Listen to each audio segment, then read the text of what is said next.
High, তোমরা সবাই কেমন আছো? দেখো আমার দুই মেয়ে রান্না বান্না করছে এই কনকনে শীতে। তারা খেলনা খেলছে।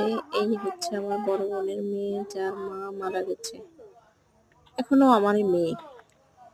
ওদের জীবনটা কত সুখের, তাই না? এই শৈশবের দিনগুলো সবাই খুব মিস করে, তাই না? যাই হোক, ইমোশনাল না হই।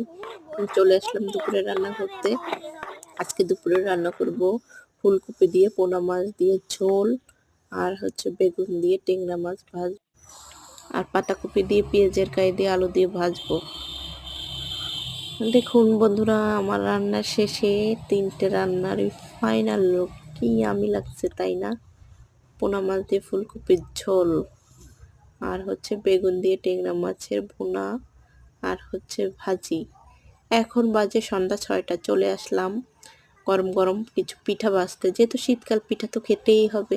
আমাদের এলাকায় পিঠাগুলোকে পান পিঠা বলে। আপনাদের এলাকায় পিঠাগুলোকে কি বলে প্লিজ কমেন্ট করে জানাবেন। আমি ছোট্ট একটা চ্যানেল খুলছি কিছুদিন। আপনারা যারা নতুন আছেন আমার পাশে থাকবেন প্লিজ।